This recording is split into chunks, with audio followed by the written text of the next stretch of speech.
زمانے کو شاید بتانا پڑے گا، زمانے کو شاید بتانا پڑے گا، یہ انداز اپنا دکھانا پڑے گا، جو تاریکیوں کو مٹا دے جہاں سے، دیا کوئی ایسا جلانا پڑے گا، جہاں پر محبت کا ہو بول بالا، کوئی شہر ایسا بسانا پڑے گا۔ اس سے پہلے ہم نے تاریخ سے متعلق، بھارت کی تاریخ سے متعلق، گجرات کی تاریخ سے متعلق کئی باتیں بتانے کے ساتھ ساتھ کون سی کتابوں کا اس سلسلے میں مطالعہ کرنا چاہیے اس کی جانب تھوڑا سا اشارہ کیا۔ اب ہم دوسرے باب میں جنگ آزادی سے متعلق مختصر وقت میں چند باتیں بتائیں۔ اس سے پہلے میں اور دو واقعات بتاؤں کہ پہلے یہاں لوگ کس طرح مل جل کر رہتے تھے۔ ایک گجرات کے بادشاہ گزرے ہیں سدھراج جیسی، جو 1143 میں انتقال ہوا، یعنی سمجھیے کہ 900 سال پہلے۔ وہ ان کے زمانے کے اندر گجرات میں کھمبات، منگرول، ادھر بھدریشور، سورت، بھروچ، یہاں بڑے بڑے تجارتی قافلے آیا کرتے تھے اور بڑی تعداد میں مسلمان رہتے۔ جیسے مسلموں نے انصاف سے کام لیا، ایسے غیر مسلم بادشاہ بھی اپنی مسلمان رعایا کی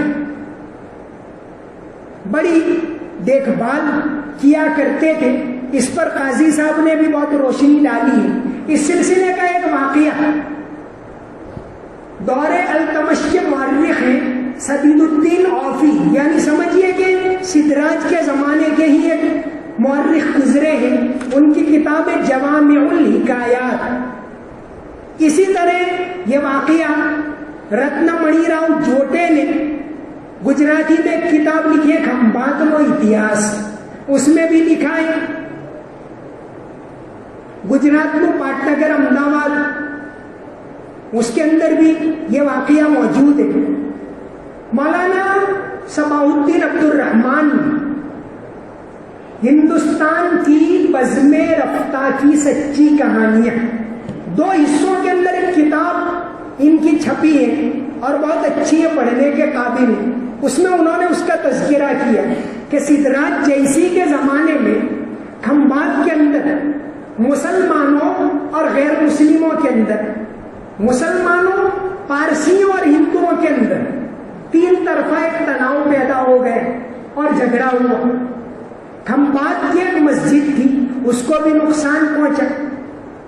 وہاں کے جو امام تھے قطب علی، انہوں نے کھمبات کا جو اس زمانے کا میئر سمجھی، ان کو شکایت کی اودا مہتا کو، تو کوئی خاص توجہ نہیں دی گئی۔ تو قطب علی سیدھے چلے گئے پٹن سدھراج جیسی کو شکایت کرنے کے لیے۔ پٹن کے اندر محل میں تو یہ داخل نہیں ہو پائے، تو ایک جگہ پڑاؤ ڈالا کہ جب بادشاہ یہاں سے گزریں گے تو میں بتاؤں گا۔ بادشاہ جب شکار کے لیے نکلے تو قطب علی نے بادشاہ کو کہا رکیے، بادشاہ ایک دم رک گئے، کہا مجھے آپ سے بات کرنی، آئیے بولیے، کہا نہیں مجھے الگ سے بات کرنی۔ تو گئے سدھراج جیسی، دونوں کی بات ہوئی۔ قطب علی نے بتایا کہ کھمبات میں ایسا واقعہ پیش آیا ہے اور مسلمانوں کے ساتھ یہ زیادتی ہوئی۔ بادشاہ نے کہا تم یہ بات کسی کو مت بتانا، یہ ساری کتابوں کے اندر یہ واقعہ موجود ہے۔ اور کہا کہ میں ان کو شاہی مہمان خانے میں رکھ دو۔ چلے گئے۔ شام کو جب بادشاہ شکار کر کے آیا تو ان کے جو خاص لوگ تھے ان کو کہا کہ میں 3 دن مراقبہ کرنے والا ہوں، اس لیے 3 دن تک میرے پاس محل میں کوئی آئے نہیں، اس کا دھیان دیجیے۔ رات کو بادشاہ گھوڑے پر سوار ہوئے اور چلے، پٹن سے سوار ہو کر چلے اور پہنچے کھمبات۔ 1.5 دن کا سفر طے کر کے کھمبات پہنچے، بھیس بدل کر پتہ نہ چلے کہ کون ہے۔ وہاں پہنچ کر الگ الگ محلوں میں گئے، لوگوں سے پوچھا کہ کیا ہوا۔ پھر شام کو سمندر کے کنارے پر گئے، وہاں ایک گڑھے میں سمندر کا پانی بھرا اور واپسی سفر کیا۔ واپس تیسرے دن شام کو پہنچ گئے، چوتھے دن صبح دربار بلایا اور کہا کہ الگ الگ میرے صوبوں کے اندر کیا حال چال ہے بتلاؤ۔ سب الگ الگ صوبوں کے سیکریٹریوں کو بلایا، کہا کہ آپ کی حکومت میں تو چاروں طرف عدل و انصاف ہے۔ پوچھا اچھا کھمبات میں کیا ہے؟ تو جو سیکریٹری تھے انہوں نے بتایا کہ وہاں کا جو گورنر ہے ادام مہتا، ان کے راج میں تو بہت اچھا ہے۔ بادشاہ نے کہا تم غلط معلومات دے رہے ہو، اور پھر پورا قصہ سنایا کہ میں وہاں گیا اور خود دیکھ کر آیا کہ وہاں یہ بات پیش آئی ہے، تم کیوں چھپا رہے ہو؟ پھر آخرکار باتوں کا پتہ چلا۔ بادشاہ نے حکم دیا کہ جو بھی نقصان پہنچایا ہے اس کی تلافی کی جائے، مسجد میں جو بھی نقصان ہوا ہے سرکاری خرچ سے دوبارہ اس کی مرمت کروائی جائے۔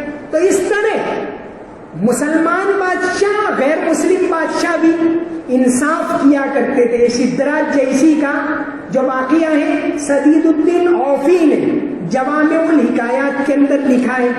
اسی طرح محمود بیگڑا کا انصاف تو بہت مشہور تھا۔ ان کا جو درباری شاعر تھا راج ونود، انہوں نے 240 اشعار کے اوپر سنسکرت میں ایک قصیدہ لکھا ہے محمود بیگڑا کی شان میں کہ آپ اس طرح انصاف کرتے ہو، آپ رعایا کے ساتھ ایسا برتاؤ کرتے ہو، آپ انسانیت نواز ہو۔ آپ یہاں کتاب میں یہ لکھا ہے کہ آپ انصاف ایسا کرتے ہو کہ آپ بھگوان کے اوتار ہو۔ یہ بات کئی اشعار میں انہوں نے لکھی۔ یہ قصیدہ جب مرحوم مولانا عبد الاحد صاحب کو پتا چلا کہ یہ قصیدہ ہے، اس کا ترجمہ احمد آباد کی ڈاکٹر بھارتی بہن شیلت نے کیا گجراتی میں، پھر گجراتی سے اردو ترجمہ وہاں احمد آباد کے اندر ہی کیا گیا۔ دونوں تراجم اور سنسکرت تینوں کو ایک ساتھ مرحوم مولانا عبد الاحد تارا پوری صاحب نے شائع کروایا اور اس کا اجرا 16 نومبر 2012 کو ہوا۔ اور اس کتاب کا جو اجرا ہوا اس میں موراری باپو کو بلایا تھا تاکہ زیادہ سے زیادہ لوگوں تک بات پہنچے کہ اس زمانے میں تاریخ میں ایسے بھی بادشاہ ہوا کرتے۔ تو موراری باپو اور ساتھ میں مسلمانوں کی طرف سے بات کرنے کے لیے میں گیا تھا، تو ہمارے ہاتھوں سے اس کتاب کا اجرا ہوا تھا۔ راج ونود مہاکاویم نام کی وہ قصیدہ اس نام سے گجراتی میں اور اردو میں اس کا ترجمہ ہوا اور اس کو شائع کیا گیا۔ تو تاریخ کے اندر ایسی باتیں موجود ہیں جن کو نکال کر پیش کر کے صحیح تاریخ، صحیح پیغام لوگوں تک پہنچانے کی ضرورت ہے۔ گجرات آج تجارت کے اندر بہت زیادہ آگے ہے تو وہ ابھی نہیں بڑھ گیا، اس کی جڑیں تاریخ کے اندر موجود ہیں، صدیوں سے یہ ہوتا رہا تو آج جا کر گجرات اتنی ترقی کے اوپر ہے۔ جو اسلامی دور تھا اس میں جیسے لکھتے ہیں ایک جہاز آیا محمود بیگڑا کے زمانے میں کھمبات میں، اس میں 1000 گھوڑے تھے، تو جہاز کتنے بڑے بڑے بنتے ہوں گے اس زمانے میں۔ تو یہ ساری صنعتیں تھی، تجارت تھی، باغات تھے، بہت بڑے پیمانے کے اوپر تھا. تو پہلے بھی یہ ساری چیزیں موجود تھی. چمن کے تخت پر جس دم شہ گل کا تجمل تھا، چمن کے تخت پر جس دم شہ گل کا تجمل تھا، ہزاروں بلبلیں تھی، ایک شور تھا، گل تھا. کھلی جب آنکھ نرگس کی، نہ تھا جز خار کچھ باقی، بتاتا باغ ماں رو رو، یہاں غنچہ وہاں گل تھا. تو یہ تاریخ ہے، اس کو نئے سرے سے عام کرنے کی ضرورت ہے. ہندوستان کے اندر جب ملک اتنا زیادہ ترقی کے اوپر تھا کہ 16ویں اور 17ویں صدی کے اندر پوری دنیا میں جی ڈی پی یعنی جو ترقی کا انڈیکس ہوتا ہے پوری دنیا میں سب سے زیادہ، جیسے آج امریکہ ہے، جیسے آج قطر ہے، اس طرح اس زمانے میں سب سے زیادہ اگر کوئی ملک آگے تھا تو ہندوستان. اور وہ کیسے پہنچا؟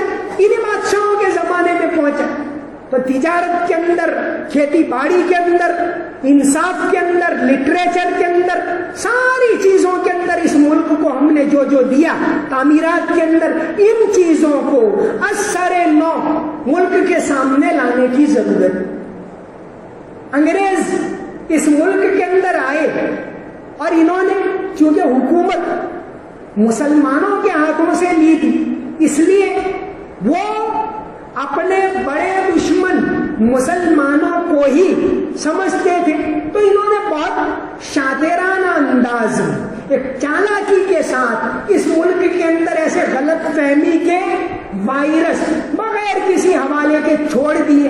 اور آج اتنے سالوں کے بعد بھی اس کا نتیجہ ہم بھگت رہے ہیں. تو وہ صحیح باتیں کیا تھی، انگریزوں نے کس طرح اس کو غلط پیرائی میں پیش کیا، اس کے اوپر ریسرچ کرنے کی ضرورت ہے.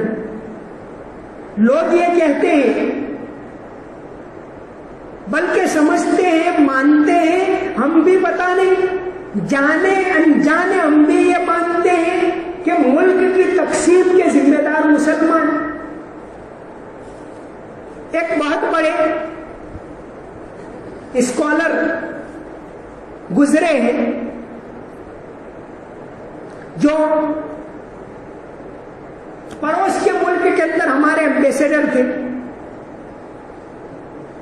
انہوں نے ایک کتاب لکھی ہے، the people next door, the curious history of India's relations with Pakistan.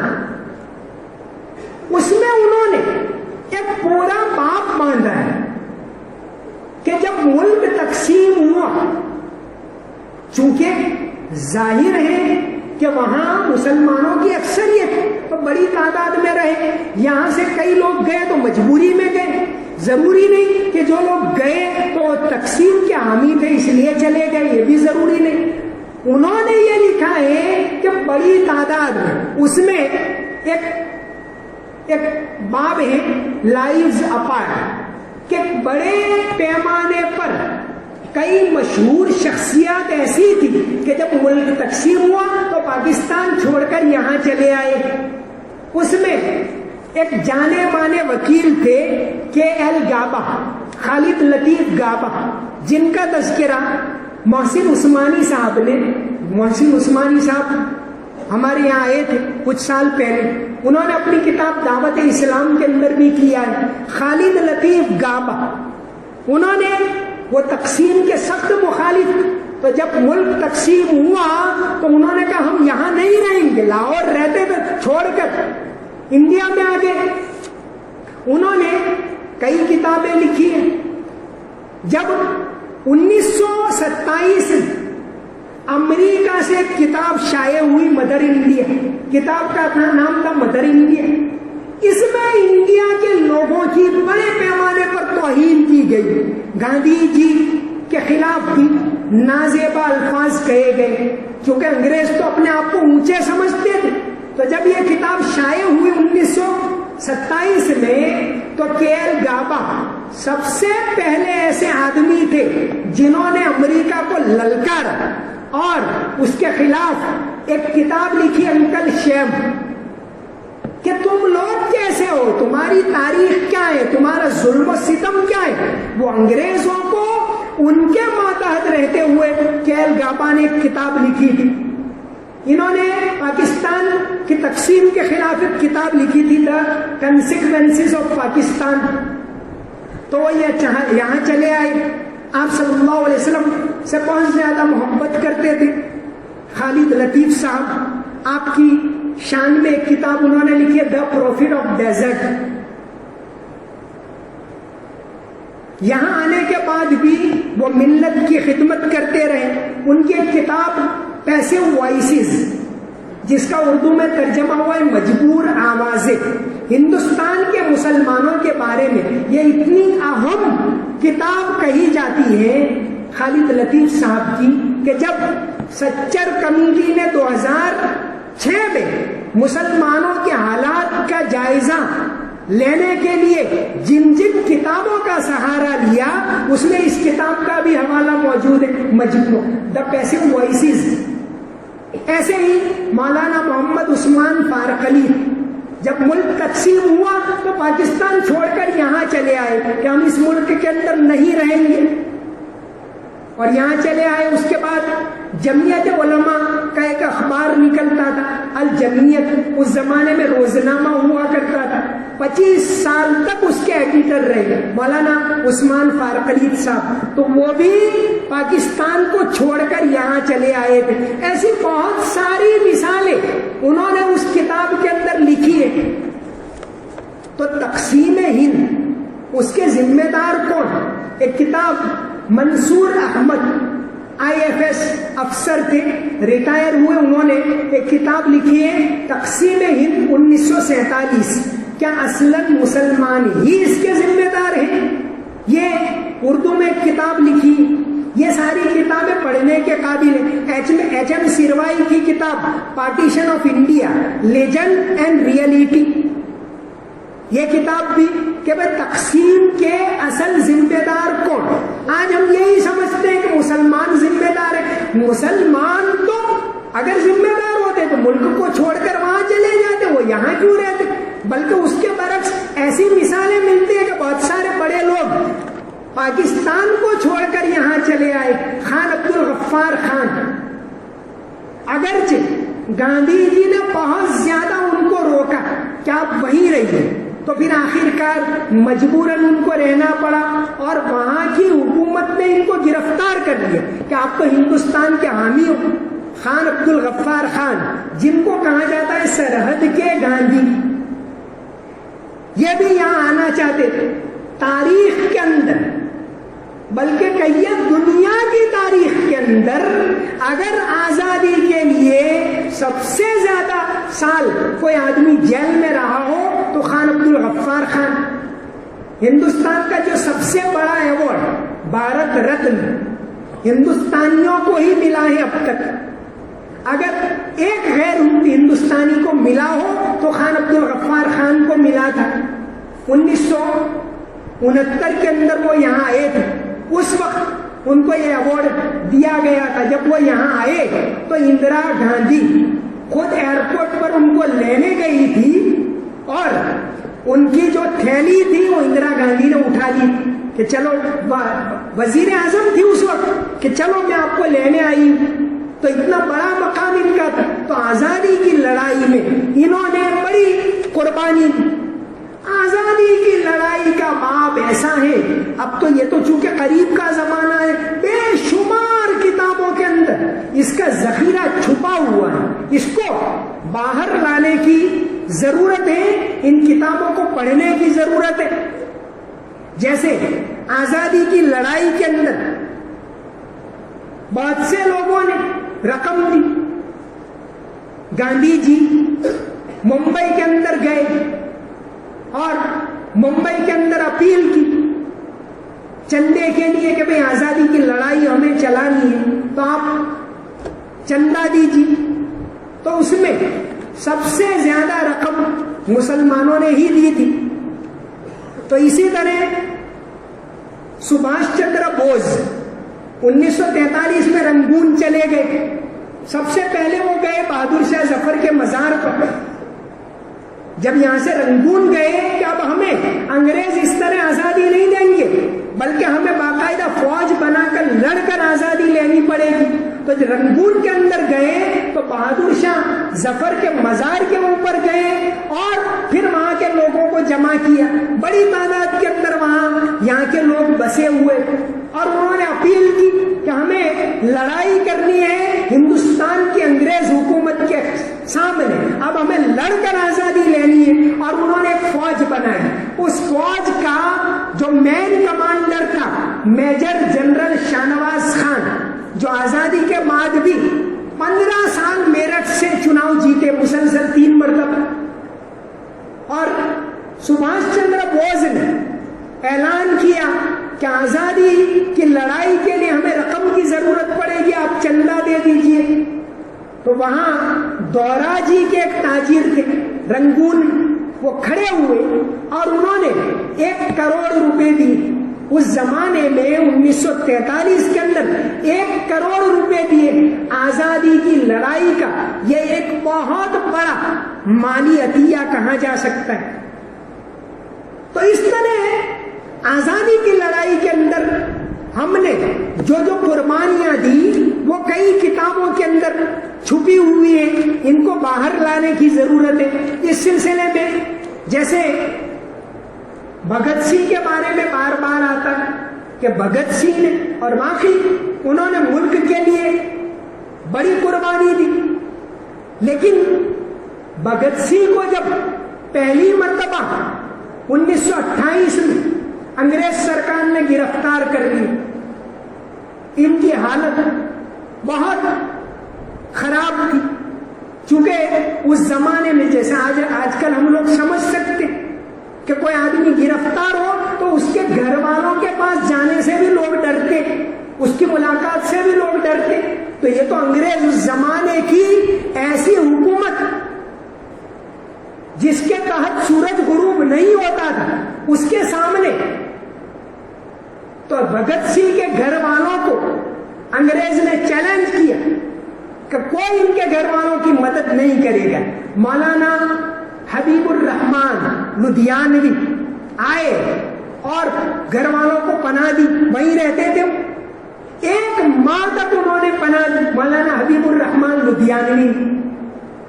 اسی طرح جب بھگت سنگھ کو گرفتار کیا گیا تو ان کا کیس لڑنے کے لیے کوئی تیار تھا نہیں۔ آصف علی جو آزادی کے بعد امریکہ میں ہندوستان کے سب سے پہلے ایمبیسیڈر بنے، آصف علی، بھگت سنگھ کا کیس انہوں نے لڑا۔ جب بھگت سنگھ کا کیس چلا تو 3 جج تھے، جیسی ہلٹن تھے اور جسٹس کولڈسٹریٹ اور جسٹس سید آغا حیدر، چونکہ دونوں تو انگریز تھے، فیصلہ یہ ہوا کہ ان کو پھانسی دینی ہے۔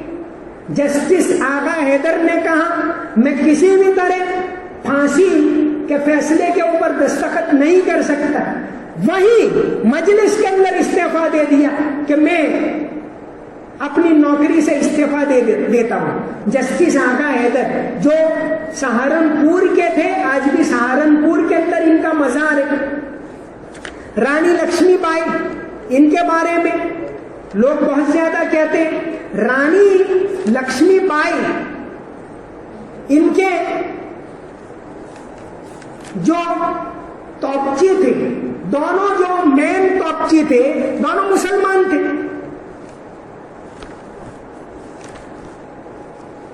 ایک تو غلام غوث خان اور دوسرے سردار خدا بخش۔ جب غلام غوث خان انگریز کے توپ سے شہید ہو گئے تو رانی نے اب پورا چارج دوسرے سردار خدا بخش ان کو سونپا، وہ بھی قلعے کے اندر ہی شہید ہو گئے۔ اور آج بھی جھانسی کے اندر لکشمی بائی کے قلعے کے اندر ان دونوں کی قبریں موجود ہیں۔ تو اس طرح آزادی کی لڑائی کے اندر بھی ہر قوم نے، تمام نے مل جل کر انگریزوں کا مقابلہ کیا تھا۔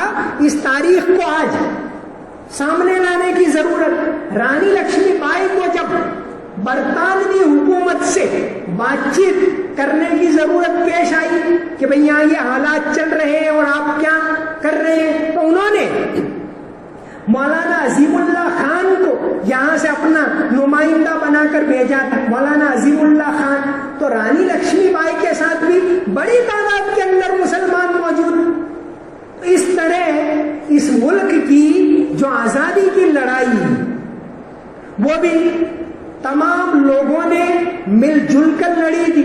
میجر جنرل شاہنواز خان جو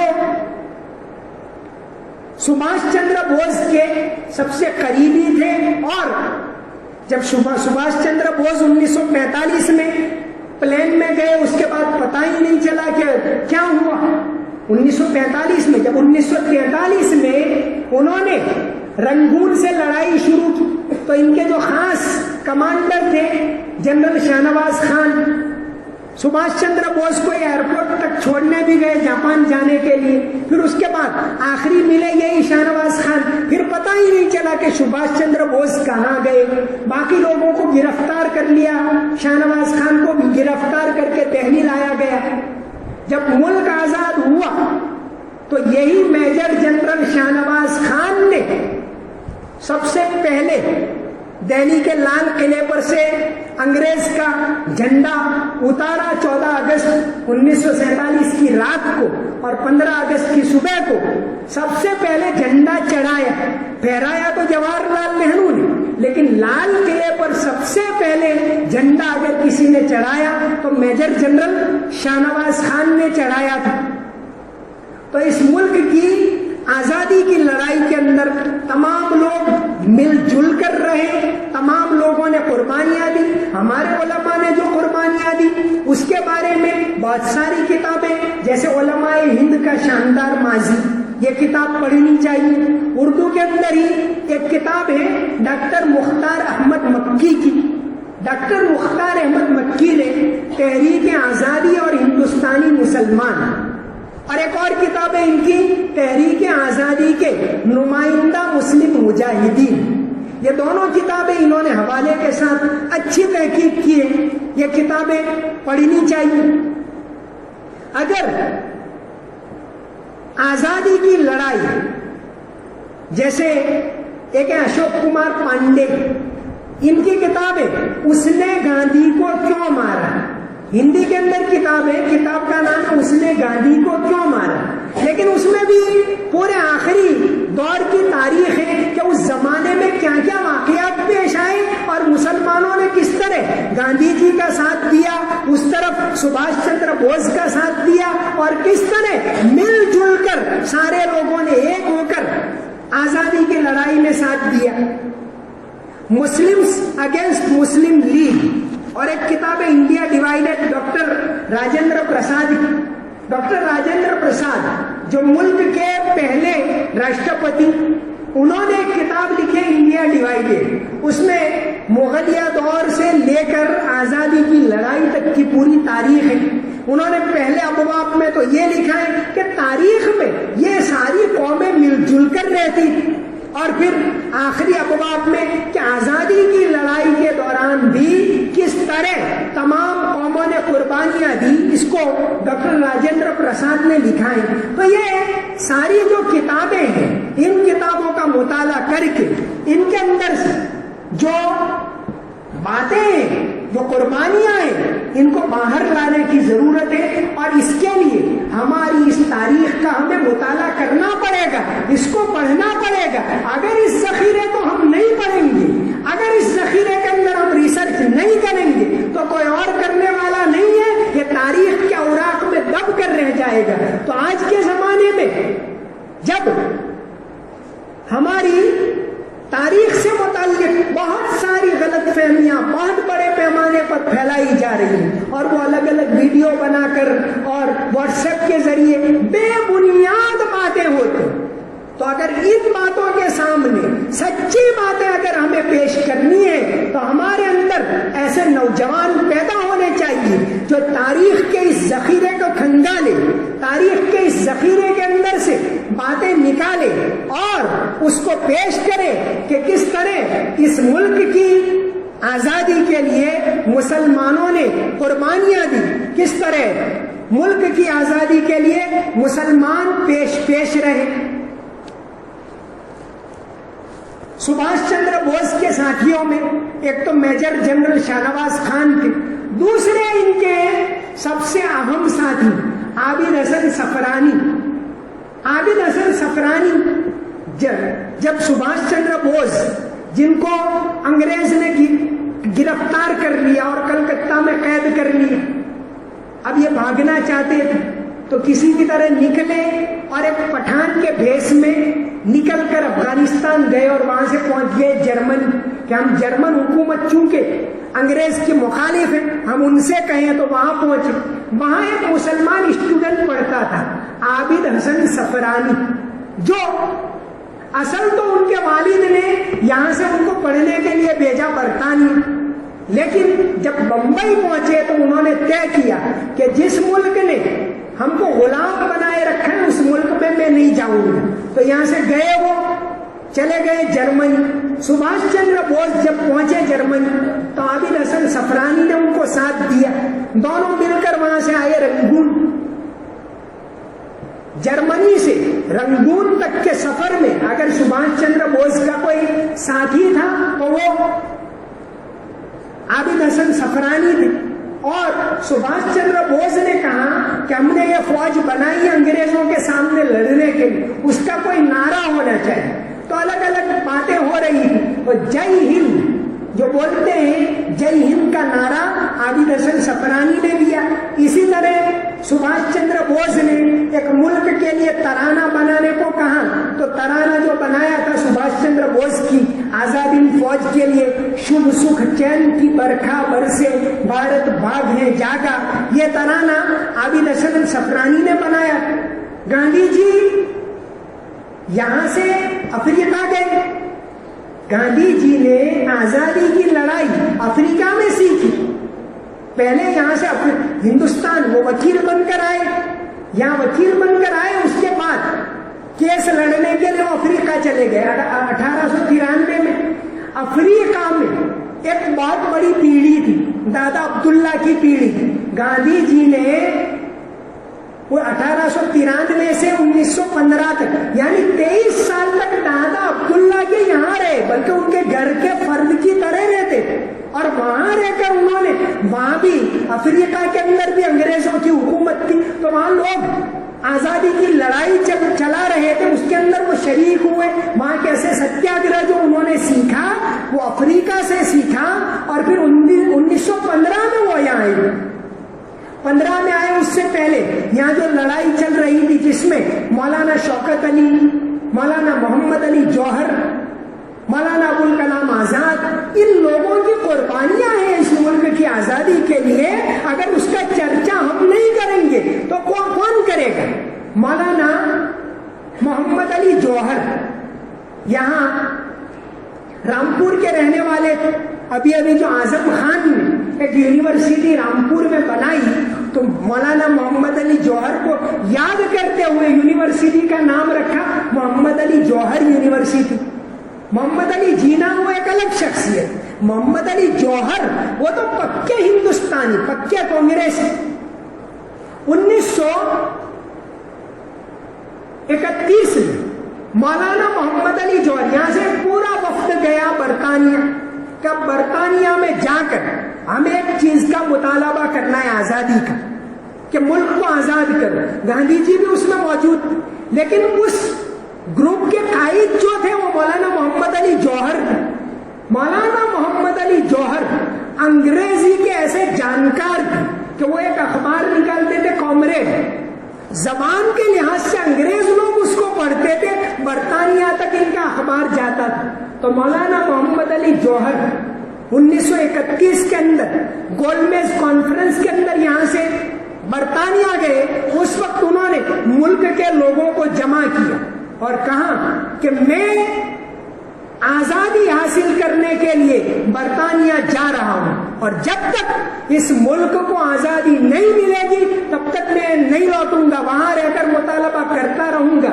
اور اگر وکٹوریا کا بیٹا مجھے آزادی نہیں دے سکتا تو اسے مجھے قبر کی زمین دینی ہوگی، میں غلام ملک میں نہیں لوٹوں گا، کر کے وہ وہاں گئے۔ اور آخرکار خدا کا کرنا ایسا ہوا کہ چند ماہ کے بعد ہی ان کا انتقال ہو گیا۔ جب انتقال ہوا تو اب ان کو کہاں دفن کیا جائے؟ چونکہ انگریزوں کے برطانیہ کے تو بڑے مخالف اور ہندوستان کے آنا نہیں چاہتے تھے، بڑی عالمی شہرت رکھتے تھے۔ ترکی حکومت نے یہ کہا کہ چونکہ خلافت تحریک جو 1919-20 کے زمانے میں چلی تھی اس میں پیش تھی، تو یہ چونکہ فلسطین کی آزادی کے لیے کام کر رہے تھے، اس لیے ترکی حکومت نے پیشکش کی کہ ان کو بیت المقدس میں لا کر دفنایا جائے۔ تو مولانا محمد علی جوہر کو آخر وہاں دفن کیا گیا۔ آج بھی وہاں یروشلم کے اندر ان کا مزار موجود ہے۔ تو بہادر شاہ ظفر کا مزار ادھر ہے رنگون میں، محمد علی جوہر کا مزار وہاں ہے، مولانا فضل خیر آبادی کا مزار اندامان کے اندر ہے۔ تو اس طرح لوگوں نے قربانیاں دی ملک کے لیے، تب جا کر یہ ملک آزاد ہوا۔ تو اس ملک کے اندر وہ آزادی کی لڑائی کے لیے جن مجاہدین نے کام کیا، ان کی قربانیوں کو اجاگر کرنا، ان کی باتوں کو باہر لانا، تاکہ ہماری آنے والی نسلیں فخر کے ساتھ یہ کہہ سکیں کہ اس ملک کی ترقی کے لیے اور اس ملک کی آزادی کے لیے جس طرح دوسروں نے قربانیاں دی، ان سے بڑھ کر ہم نے کام کیا، ان سے بڑھ کر ہم نے قربانیاں دی۔ اگر ہم یہ چاہتے ہیں کہ یہ تاریخ اگر یاد رکھی جائے، یہ تاریخ آنے والے وقت کے اندر بھی ہماری نسلیں اگر اس ملک میں قیامت تک یاد رکھیں، اگر ہم یہ بات چاہتے ہیں تو آج اس بات کی سخت ضرورت ہے کہ ہم تاریخ پر تحقیق کے شعبے قائم کریں، تاریخ کی ان کتابوں کو پڑھیں، ان کے اندر سے باتوں کو نکالیں، صحیح باتوں کو، اور لوگوں کے سامنے اس کو پیش کریں۔ تازہ خواہی داشتن گرداغ ہائے سینہ را، تازہ خواہی داشتن گرداغ ہائے سینہ را، گاہے گاہے باز خان یہ قصہ پارینہ را۔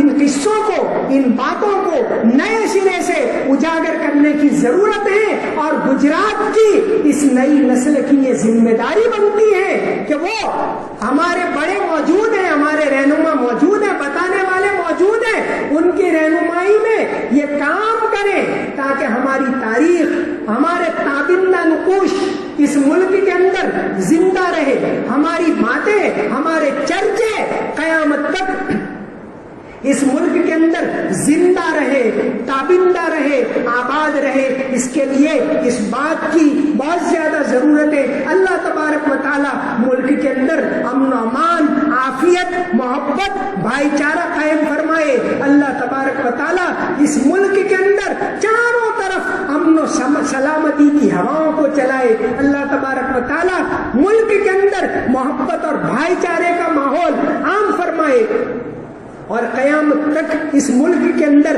اللہ اکبر کی صدا بلند ہوتی رہے۔ اسی کے ساتھ کہے دیتی ہے نقش پا کی شوخی، کہے دیتی ہے نقش پا کی شوخی، ابھی اس راہ سے کوئی گیا ہے، وما علینا الا البلاغ المبین۔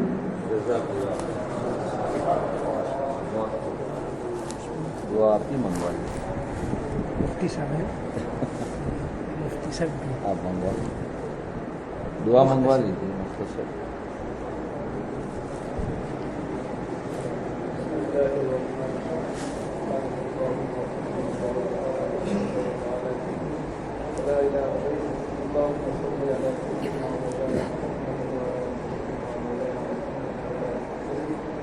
اللهم ربنا اغفر لنا ذنوبنا كلها دقها وجلها وأولها وآخرها وظاهرها وباطنها وعلانيتها وسرها. اللهم إنا نتوب إليك من المعاصي كلها لا نرجو إليها أبدا. اللهم مغفرتك أوسع من ذنوبنا ورحمتك أرجى عندنا من أعمالنا. اللهم إنك عفو تحب العفو فاعف عنا يا كريم. اللهم اغفنا بحلالك من حرامك وارنا بفضلك عمن تبارك. اللهم ربنا اغفر لنا ولوالدينا ولأمهاتنا ولأخواتنا ولأساتذتنا ولأساتذتنا ولمشايخنا ولأحبابنا ولأصدقائنا ولمن كتب لنا ولمن حكم علينا ولمن أحسن إلينا ولمن أوصانا بالدعاء. اللهم ربنا اغفر لجميع المسلمين والمؤمنات والمسلمين والمسلمات الأحياء منهم والأموات إنك سميع قريب مجيب الدعوات. اللهم من أحييته منا فأحيه على الإسلام ومن توفيته منا فتوفه على الإيمان. اللهم توفنا مسلمين والحقنا بالصالحين. اللهم ارزقنا شهادة في سبيلك واجعل موتنا في بلد رسولك صلى الله عليه وسلم. اللهم خلص علماءنا ورضواننا من السجن بالعافية. اللهم فرجهم عاجلا غير آجل. اللهم فرج هم المهمومين ونفس كرب المظلومين واغفر الدين عن المسلمين واشف مرضانا ومرضى المسلمين وارحم موتانا وموتى المسلمين. اللهم ربنا تقبل دعاءنا انك انت السميع العليم وتب علينا يا مولانا انك انت التواب الرحيم. اللهم انا نسالك من خير ما سالك من نفسك وحبيبك سيدنا محمد صلى الله عليه وسلم ونعوذ بك من شر ما استعاذك من نفسك وحبيبك سيدنا محمد صلى الله عليه وسلم وانت المستعان وانت الكلام لا حول ولا قوة الا بالله. سبحان ربك رب العزة عما يصفون وسلام على المرسلين والحمد لله رب العالمين.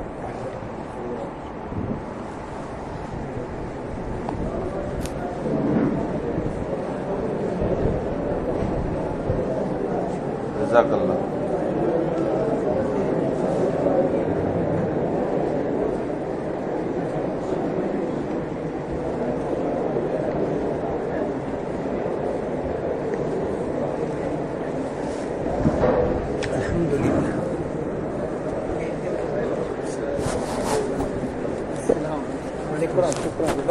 شکراً ہم کو تو ایسی باتیں پتہ چلی کہ اب تک کچھ ایسی پتہ ہی نہیں. یہ گناہ یہ تو آپ کو بچوں کو لے کے کام کرنا پڑے گا. بالکل بالکل. یہ گناہ والا بچے نے تھی ماشاء اللہ گجراتی انگریزی وغیرہ اشیا میں ہم کو یہ تو ہمارے پاس تو کچھ ہے ہی نہیں. یہ تو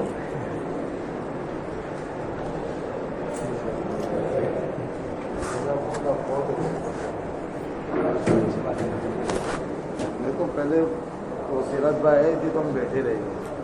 مجھے